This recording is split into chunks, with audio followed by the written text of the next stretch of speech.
Голема свадба по сите старински свадбарски обичаи на 11-та пијанечко-малешевска свадба ке прават Љупчо Петровски од Делчево и Тања Димитровска од Симитли. Управниот одбор на КУД Гоце Делчев одлучил од 5 пристигнати апликации годинава по сите старински нишани својата љубов да ја крунисаат Љупчо и Тања.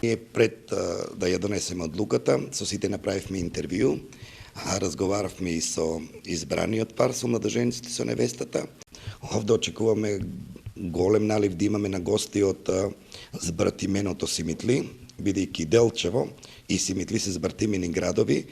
Овде имаше и доза на одлучување баш затоа што и невестата е од Симитли. Љупчо Петровски е тренер на женскиот кошаркарски клуб Клубски патриот, кој во 2013 го освои купот на Македонија, а Тања е студентка. За нив била пресудна почита контрадицијата, а обичаите во двата збратимени градови, иако ги дели државната граница, не се разликуваат многу. Бев на галичката свадба, мислам дека и ова малешевско пијанечка свадба може да биде и да прерасне во бренд не само во истокот, него во цела Македонија.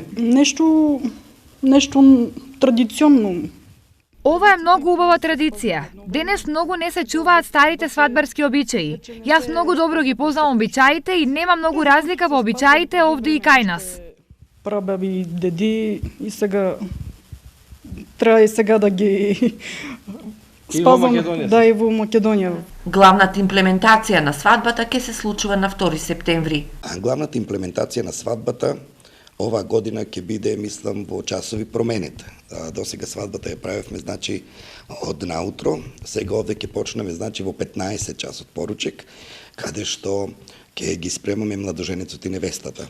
Потоа во 15:30 до 16 часот ќе биде, значи, главното дефиле, со кој дефиле ние ќе дефилираме до Светиот храм Богородица. Инаку традиционалната пијанечко-малешевска свадба е дел од 41-то издание на меѓународниот фолклорен фестивал, каде е најавено учество на 15 фолклорни друштва од земјава и странство. Организатор на овој празник на фолклорот и традицијата и оваа година е КУД Гоце Делчев, покровител е општина Делчево, а манифестацијата е поддржана од Министерството за култура.